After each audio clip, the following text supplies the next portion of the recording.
My name is Dante and this is Story Hub. Am I an idiot for telling her to get over herself? I got a dog 2 years ago, Corgi, and she is very much my sidekick. I've been with my fiance for 5 years. My fiance does like the dog, but she is currently pregnant and experiencing massive migraines and has been snapping at everything. So every morning when I get up I find my fiance already awake and at the table relaxing. As soon as I get out of the bed, my dog goes nuts. It's like super energy where she is running sideways, barking up a storm, jumping from the bed to the floor a million times, causing the apartment to shake because it's old ass, etc. And I will sit there and sing made up songs to her and just frick around with her. It is pretty noisy and I can be loud. It's just my way of interacting with my pet. I also have ADHD, so I'm fully aware that I can be ridiculously loud and sometimes I simply forget to tone it down. My fiance has complained about it a few times and I will absolutely try to tone it down for a while, but as fricked up as it sounds, the second she stops complaining and it's out of sight, out of mind, I start doing it again. If I catch myself I apologize immediately, but sometimes I don't even catch myself doing it. So she has been getting up earlier than normal because she says she needs peace and quiet away from you and the dog because she can't hear herself think when we get up, and then she starts getting migraines and being overall pissed off. But now she is complaining because I can sense her not in the bed anymore, probably after 20 minutes of her being gone and her warmth no longer there, and then I'm wide awake and the dog senses it and you know. So she's now getting pissed because she thinks I'm purposely not letting her have space and purposely annoying her with my behaviors. I'm not, truly, but it seems like it, I guess. I've tried just laying in bed for a while so she can relax, but I get stir crazy and I also don't feel like I should have to stay in bed so she can be alone when I live here too. But she flipped this morning. I felt her sneaking out of bed this morning at 5 a.m. and tiptoe out of the room. I watched her sit at the table with her book. Well, the dog saw me awake and immediately went ballistic, jumping on the bed, whining, barking, etc. She comes in and says, "Will you guys calm down so I can have time to myself for once?" I just side-eyed her because I'm getting pissed at this point with her demands. She says, well, I tell her to get over herself. Just because she's pregnant doesn't mean I have to change who I am or change how the household works or change my dynamic with my dog. She immediately left after telling me to go frick myself and won't answer my calls. She's been gone for 6 hours. Not an idiot. You are allowed to have fun with your dogs, and just because they don't like her does not mean you should be punished. As for the baby, she's using it to manipulate you and it's honestly a huge red flag. You're an idiot. This mindset is how women get branded as nags when in reality their partners can't just hold the smallest bit of consideration for others. Your partner is literally sneaking out of bed in the early morning hours to just have a moment of peace and quiet to relax, and you can't let her have it because if she isn't actively complaining you can't respect her need for a few minutes of quiet.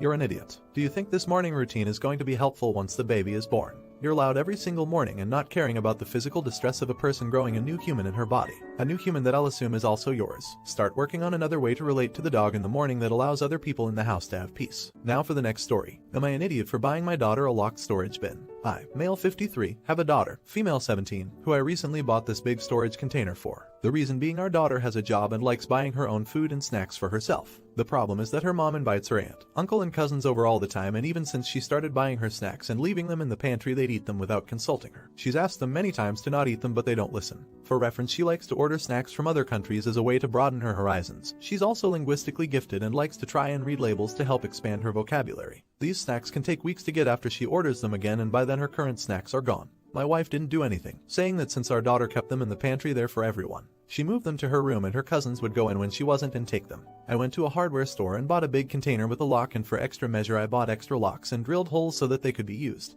Our daughter cried and thanked me because it was pretty expensive and not something she could afford. Of course the cousins went to get more snacks and threw a fit when they saw it and realized the snacks were in there. They told their parents and they told my wife, and she's not happy with me, saying that our daughter should share her snacks with family and she's being selfish and will get fat. Our daughter is incredibly fit, does multiple sports and exercises all the time. She's far from unhealthy. I told my wife she could order her own and our daughter was happy to tell her where to order them, but she didn't like that either and told her that the chest needs to go and that I should have consulted her on buying the bin in the first place. Am I an idiot? Edit. The relatives are our daughter's cousins and aunt and uncle. They are my sister-in-law, brother-in-law and nephews, and sister-in-law is my wife's sister. To clear up any confusion, the pantry I also fully stocked with food. No one is going hungry and eating our daughter's snacks because they have to update. My daughter and my brother-in-law both found my Reddit post separately. First my daughter, who was sent it by a friend who knew the situation. She confronted me about it and we had a very long talk where she admitted that when I'm away her mom doesn't treat her well and often puts her cousins, my nephews, above her, telling her she should be understanding we're far better off than them. I was aware that they would occasionally sneak into her room to take things or play, but apparently they go so far as to wait for her to leave for a few minutes, run in and grab what they want. Her mom also makes a lot of comments about her weight. For reference, our daughter takes after me being taller with some more masculine features such as broader shoulders while my wife is small and petite. There's many other things I won't say here that my wife has said to our daughter. I didn't bring it up at first and consulted my wife on buying a lock for our daughter's door, which she opposed, even if our daughter said she'd buy it with her own money. She started yelling about how under her roof our daughter has to abide by her rules. The house is technically mine, not hers. She stormed off and immediately began telling all our friends and her sister and brother-in-law that I was being controlling and awful to her. The brother-in-law found the first post and sent it to her, leading to another argument where she accused me of airing our dirty laundry to the world instead of trying to communicate, despite me trying to and getting shut down. Once she stormed off, I packed a bag, as did my daughter, and we went to a hotel. Yes, we brought the snack bin, where we have been the past few days while I find a good divorce lawyer. My wife is still spreading lies about me, claiming I tried to kick her out, and all sorts of other lies. I'm finished with her. I don't care what she says. I'll be divorcing her and paying as much alimony as she wants so that I can keep my daughter safe from her. I don't care about the house or anything else. She can keep it all and let her sister, brother-in-law, and nephews mooch off her until she's penniless. I'm sorry, this is not a happy update, and I doubt I will make one after this. Thank you for opening my eyes, Reddit edit. After so many people have told me not to give up the house, I will be doing my best to fight for it and low alimony for my wife. Me and my daughter shouldn't have had to leave the house we've both grown up in because of my wife. She can live with her sister if she wants to help them so much. Not an idiot. You are an amazing parent. Your wife is toxic. But don't give up without a fight. You are providing for your daughter. The house is yours as your daughter will live with you. Your wife doesn't deserve to have your daughter call her mom.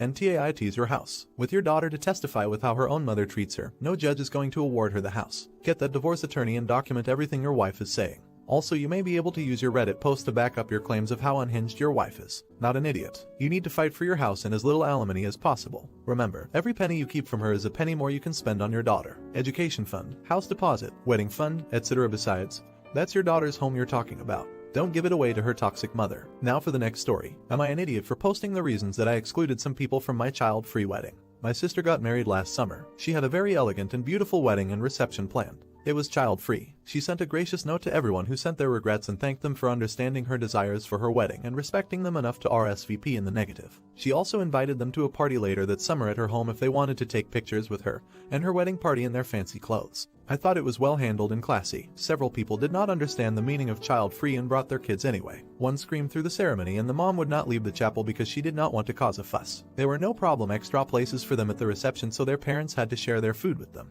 The worst was the kid that wanted a cupcake off the table the wedding cake was on. He tipped the wedding cake onto the floor. My dad saved it, but there was a handprint on the lowest tier and a lot of cupcakes hit the floor. All in all, it was 4 families that brought uninvited children. My wedding invitations just went out over Christmas. We are getting married in May. I know this is a long time, but we have a lot of out-of-town, country, and even continental guests we hope will come. We did not invite these families to our wedding.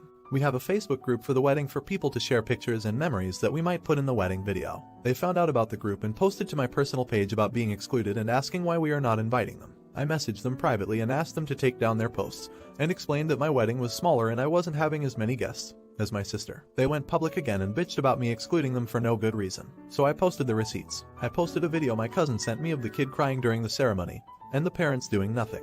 The video of the kid freaking out because he had to share trout for supper. The before and after pictures of the wedding cake table. And I also asked if they knew in advance that they were not supposed to bring their kids to the wedding. Then everyone started piling on. To them, I guess there was a lot of stuff I missed, including one of them changing a kid on the table with the guest book because the closest bathroom did not have a baby station. Now they are all calling me an idiot for embarrassing them for having children and wanting to be part of family events. I said that they could not understand why rules were in place and that is why they were not invited. My uncle posted about how embarrassed he was that his daughter was one of these entitled jerks and offered to pay my sister for the cake that got wrecked. He had been unable to attend and hadn't heard about the cake. So am I an idiot? Not an idiot. They tried to publicly shame you for not inviting them, when they could have just messaged you privately and avoided the embarrassment. They don't get to try to publicly embarrass someone only to then get upset when it gets turned right back around on them. Play stupid games, win stupid prizes. Bet they're, in the midst of all of this, still trying to justify why they brought their kids despite explicitly being asked not to, only underline even more that you did the right thing. Though a bit of advice, you may want to consider having some bouncers at the door to your ceremony and reception should they try to crash. Judging from well, from all of this, it seems like that's at least a possibility. Not the idiot my husband and I wanted a close friends only wedding, but got guilt-tripped into allowing kids. There were cute moments, but overall I wish there'd been no kids. They screamed during the ceremony. I had to stop my own wedding due to a toddler screaming no no no, while her dad ignored her. They broke the glass table decorations. They smeared chocolate on my husband's vest. They ran around underfoot. I'm convinced the only reason I didn't lose it was because my bridal party made a deal to keep the kids away from me.